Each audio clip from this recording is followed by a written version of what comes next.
Okay, so it's Friday morning and I've had a bit more time to digest the race. As you can see here, here's the beautiful Seville medal over here. And yeah, what a race, what a race. I mean, you know what? It was a case of I had it in the bag. I had it until I didn't. But that's the beauty of marathon running, and that's what keeps us coming back for more. And you know what? We learn so much from each race. I think this is one of the biggest races that I've learned the most from, and so many positives to take. So obviously, you know, a big part of me is still very disappointed because, you know, I believed I had it for so long, and I did have it for so long. But at the same time, I'm still walking away so proud. I think, you know what, if I look at my last three marathons, my last three hard marathons, Rotterdam, Berlin and Seville, and if I average my time over those three marathons, it's 2:20 and 51 seconds. And unfortunately, you know, none of them have been sub 2:20, but it's times I'm running now that I never ever thought I was capable of. You know, I've come from a 3-hour 17 marathon background, so to walk away with 2:20, 2:20, 2:21 is still, like, you know, out of my wildest dreams from back in the day. So it's something I'm still super proud of, but at the same time, you know, I think it's good for me to be disappointed as well, because it shows that it means a lot to me, and I know that it's just going to make me improve and bring out you know, an even better side to me, and hopefully help me reach new levels. So a good example is when I missed London Marathon. I went 2:30:01. It was, you know, the hardest thing. I was trying to break 2:30. I then worked harder than ever and did Berlin in 2:29:50. So I was 11 seconds quicker, but it was on the right side. And yeah, it just made it sweeter when I did that. And when I break 2:20, when, I don't even want to imagine what that's going to feel like. So yeah, it's keeping me so motivated. And I think part of the reason why it's killing me so much is because I know 2:20 is so within my reach. I just have to execute it right.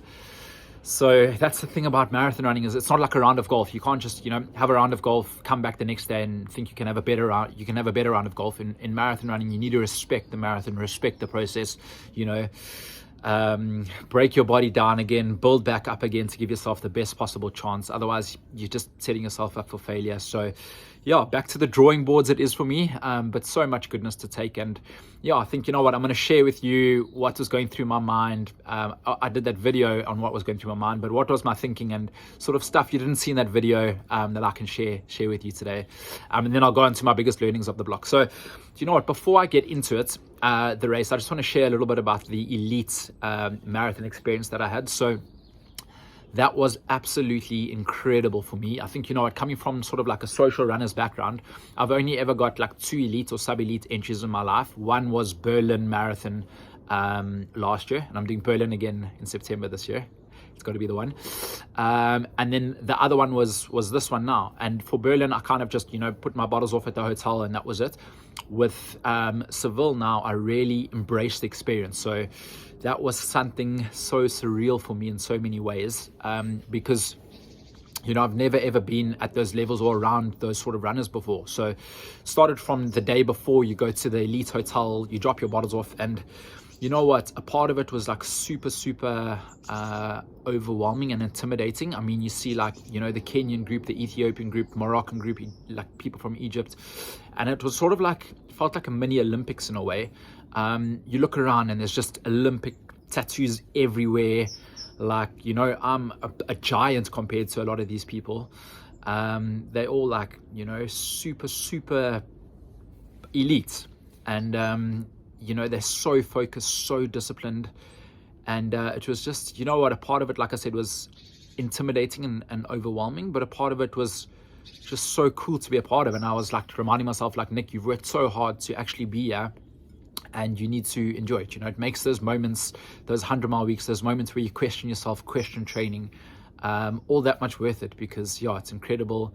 And you know, it's been an incredible journey, but to be around those sort of people at a race of that magnitude was just out of this world. And yeah, we get to marathon day, and you go to the hotel and you get bussed into the start, and like there's marquee tents for like each little elite group, and in there's like a yoga mat, coffee, water, like drinks, and you know, like everyone's sort of getting in the zone. I didn't take my phone or content with me because I wanted to respect them, and I didn't want to have like cameras while they're getting into the zone and stuff like that. But yeah, it was just amazing to be a part of. I was like, this is a success in itself. Like the fact that I'm around these people is just so cool. So that was amazing.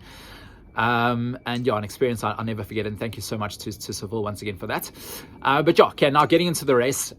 So in the beginning, do you know what, I finished 90th overall, and at a race of Seville's magnitude, there's a lot of elite and sub-elite runners. So there's always going to be like packs and people for me to work with, which was great. So from very early on, I got into quite a nice group. It was a really big group. I mean, obviously in the beginning, like a lot of people get excited. You have so much adrenaline. A lot of people get excited. Hello. I'll own up to that. And yeah, I think it was nice like to get into big groups early on. And I think that's what you didn't see from the previous video, is that it was quite nice sharing the work with people. So one person would take the lead for a K, then I would take the lead for a K, and then another person would take the lead for a K. And it was sort of like, just like a known rule that, okay, cool, you go in the front and you peel off, and it just makes a big difference, you know. And then, do you know what? I went through 5Ks, obviously, in 3:14 pace. I needed to average 3:19, so I'd banked a whole lot of time, and I knew it was quite quick. And then what happened was, like, the group I was in started slowing, and you don't really see this too much in the video from the race, but on 3 occasions I must have surged for around a K&a-half to catch, you know, people or group in front of me. And, you know, I knew at that stage I'm burning a lot of matches. And the thing is, it's like, do you weigh up the risk of staying in the slower group and slowing, or do you just run solo and break ahead a little bit, or do you actually go for it to, you know, burn a few matches and latch onto the next group and work together? And you know what, I think I'm owning every single thing I did that day. You know, in hindsight, you know, I maybe would have been better off staying in the group, even if it was slowing a little bit, because it was still sort of like the sub 220 group. And I don't know how many people in that group actually made sub 220, but it would have been good to be in the pack for a bit longer, let's say. But at the same time, the way I was feeling, like I wasn't pushing anywhere above 7 out of 10, let's say. So up until halfway, it's not like I was feeling like this is fast. So I knew I was going 3:14 a K, which is, and at halfway I went through halfway in 68:18, which is, you know, 2:16:36 pace. But it was feeling so comfortable. It was feeling like when I went through halfway in 69 at Rotterdam, which was 40 seconds slower, it wasn't feeling as comfortable. This was feeling way more comfortable, which is why I genuinely believe that halfway that I could, you know, maybe even negative split, or I could at least do what I did the first half and the second half, because I was feeling so comfortable. So, I mean, I've done enough marathons to know like this pace is actually very quick for me, but at the same time, how can I not sustain this pace if it's feeling so comfortable? Like, it's just feeling super, super, super comfortable, which is why I just kept going with it. So, do you know what? Like, I think in hindsight, if you look at my 2 half marathons, the first one was 68 and a bit of change. The second one was 73 and a bit of change. Like 5-minute positive split is massive in my world. And I think like it's definitely not the best way to execute a race. But at the same time, if I ran like that and sort of fell off a cliff last 12 Ks, let's say, then looking back at it and walking away with a 2:21 is still a good result. And when I do execute, then who knows, you know, what I'm capable of one day. But at the same time, next race is going to be solely fixated on trying to crack that magical 220, and I'm going to run, you know, a lot more comfortable for a lot longer, hopefully, at Berlin. But just getting back to the race, so halfway comes, and I've been working with a lot of packs. Like, I've surged, I would say 3 times in the space of a K&a-half each time, so 4.5 Ks of, you know, going way above threshold to catch groups, and then recovering once I've caught the groups. But I've done damage early on in the race that I'm going to pay for later on. Get through halfway feeling good once again, and that's sort of, you know, when the pack's depleted, and it's a lot of like you work with one person, catch one person, you know, a lot of solo city from there. But from 21 until 29, from 21 until 30, let's say, so I was averaging 3:14 a K, you know, tracking for 2:17, let's say, and I got to 30 Ks and I was probably tracking for sort of around 2:18, so I'd lost, you know, 2 seconds a K average pace overall. But everything up until that point felt really in control. Like I was so in control of my splits. I think you could have blindfolded me and I would have said, you know, the splits 313, 311, 314, 312, 316, 313 type thing, because I could just feel, you know, when there was a bit of a head breeze, you'd lose 1 or 2 seconds. When there was a tailwind, you'd gain 1 or 2 seconds. When someone was going quick in the lead of the front of the group, you'd gain a bit. So I was so in touch with everything. And then I think, you know, at that 30K point was the first time where I felt like I was starting to lose control of my splits. Okay, so I started, like, I hit a little bit of a wobble and I was like, okay, my watch beeped and I didn't know what it would beep on. That was the first time I really wasn't sure. So it beeps and it was like 326. And then the next one was like 327, okay? And I was averaging, like I said, 316s, 317s at that point. And then I did the maths in my head and I thought, you know what, I've got 7 seconds a K to lose. So yeah, I just need to average 326s till the rest. And then I've got sub 220. So at that stage, I knew I was hitting a wobble and I knew things would progressively get like this. But I was kind of like, let me limit the damage now, let me slow down now, and maybe I can find something towards the end. But very rarely do marathons work like that, unfortunately. So when you get to that stage, there's not that much you can do, as much as mentally you want to go. So what was happening was, I knew I could lose 6 or 7 seconds a K, but I was losing like 8 or 9 seconds a K. And then I would pull it back with a faster K. So I would do like a 322 or 323 and only lose 4 seconds a K. But then the very next K, I would lose like 12 seconds a K. So that wasn't helping me either. But I knew I still had so much time in the bag, and I knew, like, you know, now is definitely not the time to give up. Like, yeah, you feel awful. You're going to feel like way worse in the latter part, but just, you know, do what you can. And I really started struggling from that point onwards. And I thought, what was going through my mind is that, like, this is now really, really, really hard. But at the same time, you know, my wife, Taryn, is giving birth in hopefully around 5 weeks time. And like, that's way harder than what I'm going through right now. So Nick, just have a teaspoon of cement, harden up. Like, you're not giving birth, you know, like, this is tough, but you can get through it, type thing. And yeah, like, I wanted it more than ever. You know, I had this Berlin bangle reminding me that I was 9 seconds short at Berlin. But yeah, I literally was just losing too much time. And then I think, you know, 35K mark came and I was still tracking for 219. So I had a minute in the bag still. But the way I felt was like not very good. And at that stage, the leading lady caught up to me. And then I was like, okay, cool. Stick with the leading lady for like as long as you can. But it's sort of a catch-22 again, because do I stick with her for 2 or 3Ks and then risk, you know, maybe not even finishing because I'm so depleted? Or do I call it after, you know, 500 meters or a K, limit the damage, and hopefully, you know, just be able to surge somehow, find that extra bits in the last bit? So I think I stuck with the leading lady for like a K and a half or so. It was quite nice. I was between her and the camera, so my mum at home could see me on TV, and that was pretty cool. I got a bit of TV time. But yeah, I think once she then went away from me, started, you know, disappearing slightly into the distance, at that stage of the race, when your morale is dropped and you're trying to stay motivated, but physically there's not much you can do, and your watch, every time it beeps, it's slower than what you think, and that drops your morale even more. And you know, what's going in my mind is like, focus. But when your morale drops, it's so hard to pick it back up again. Like, it's so hard.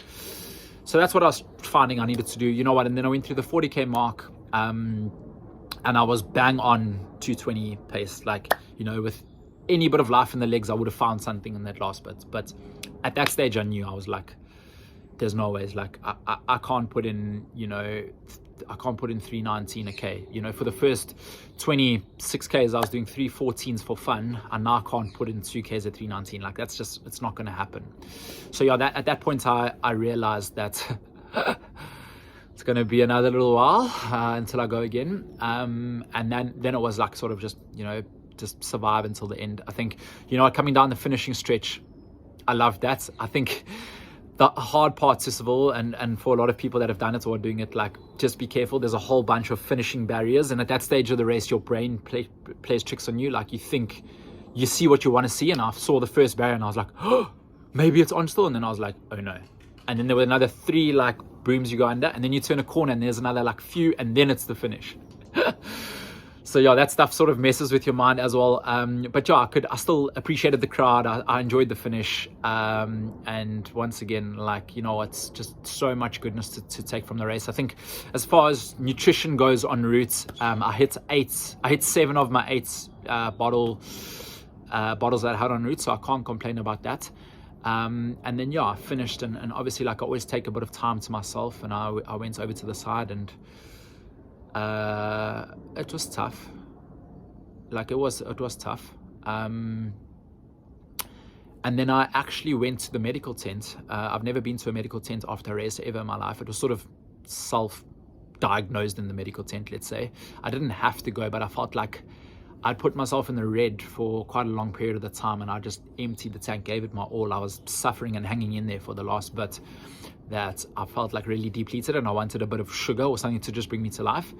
But yeah, Seville's very, very Spanish, and they don't really understand any English, and couldn't really in that medical tent. And yeah, they didn't really have any Coke or anything. So after chilling there for a little bit, I got up, walked down, and had a Coke, and, you know, came to life and stuff like that. But yeah, looking back at it, I think there is so many good learnings from it. I think there's probably, you know, there's a lot, but let me touch base on 4. So firstly, I think, you know, it's a reminder as to how crucial pacing is in a marathon. You should always, you know, have a plan and stick to the plan. My plan for this was to go through halfway in around 69, but at the same time to run a lot according to feel.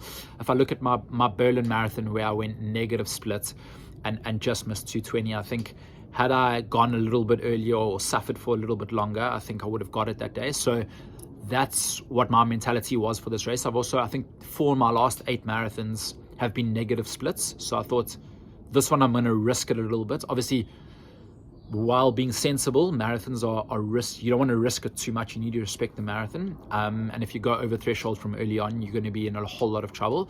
But at the same time, like I said, it didn't feel like I was going 7 out of 10. It felt so in control until 30 Ks. And then it felt so out of control for the last 12. And it's not like I could sense it coming. It was just like, this is amazing, I can definitely do this. And then I was like, what's going on? So I think, you know, moving forward at Berlin Marathon, for example, I'm hoping to get in even better shape. But, you know, if the plan, and it will be to go sub 220, then I'm going to stick to that. And even if I'm feeling amazing, I'm going to hold it till halfway. And if I'm feeling amazing, I'm going to hold it till 30. And if I'm feeling amazing, I'm going to hold back till 35.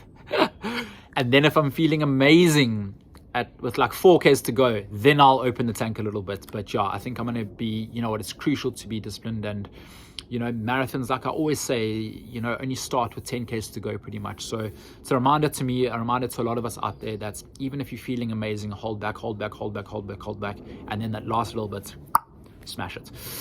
So the next thing is that, you know what, I think pack running and group running helps a lot. But at the same time, it's not the be all and end all. And if I look back to, you know, when I jumped from groups to groups and people to people, I was putting in a lot of surging efforts, which were doing damage later on in the race. And I think in hindsight, had I, you know, if I was feeling stronger than a group and just had gone ahead, instead of putting in like quite big surge, I wouldn't say they were massive surges, but I was working a lot harder than I wanted to, and I was conscious of it. And I was like, you know, I might be doing damage further on. I think in hindsight, maybe I was better off just, you know, not trying to catch up to that group and running by myself for much longer periods, because I would have conserved a lot more energy, you know. Like I said, I don't want to have any regrets on the day, but I think it's a learning maybe for next time, that actually, you know, group running isn't the be all and end all. It helps, and if you can find yourself in a pack, but if you're better off running at your own pace, believing in your own self, at doing it like solo, or you will eventually catch up and work with people, then that was maybe a better plan. Another thing to consider is that the temperature was a lot warmer than I would have liked, and a lot warmer than what I've trained in London. So the temperature for the day, my running temperature was sort of between 14 and 17 degrees. The high for the day was 25, and I know a lot of people, especially towards the back end, were running in like, you know, 23, 24 degree weather. So mad respect to you guys for that.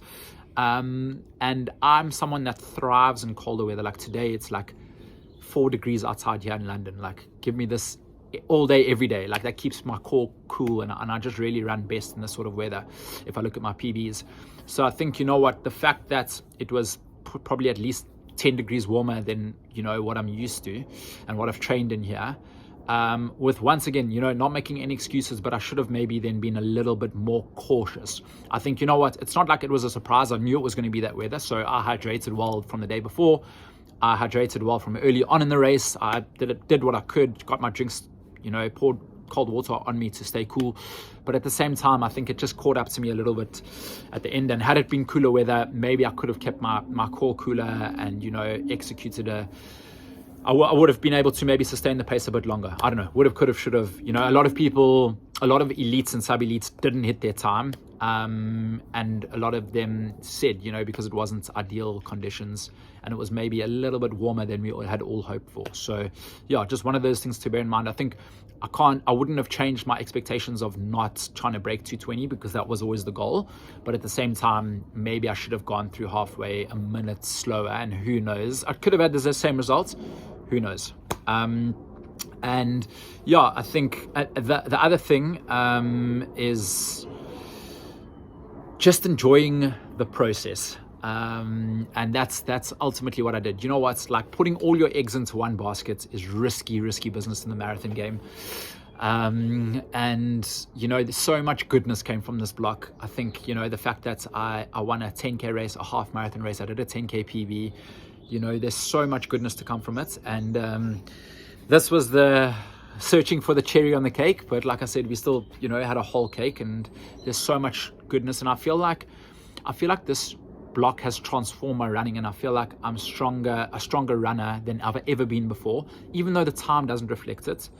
Like, I didn't execute the best race at all, but I feel like a good example is when I was trying to break 220 for the first time at London Marathon, and I ran 2:33. I had an awful race. I wasn't physically feeling great, but so much goodness came after that block because I had just leveled up throughout the training and enjoying the process. So yeah, I think, you know, there's so much good to take from it. And at the end of the day, it's a case of I had it until I didn't. And Berlin Marathon is going to be my next attempt. You know, a lot of people are reaching out and saying Manchester's in 7 weeks time, like, you know, I can recover and go for it again. But at the same time, you know, I've got a little one due in 5 weeks time, and, you know, I want to enjoy that, and I don't want to go all out at every marathon all the time. I'm running London Marathon, and I'm sort of like running a sub 3 hour pack. So I hope a lot of people watching this or doing it are able to join. That'll be awesome.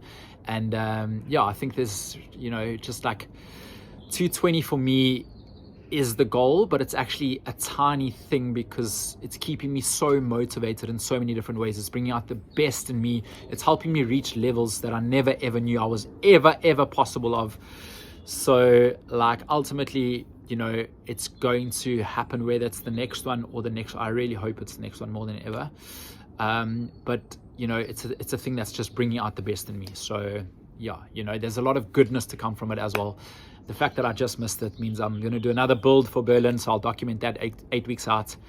And yeah, I hope to see a lot of you there. Yeah, if you've got any learnings from any other races that you would like to share, please drop them in the comments. And what a journey it's been, guys. I'm walking away with a smile on my face, shed a few tears, lots of ups and downs, but hey, marathon running isn't for the faint-hearted, that's for sure.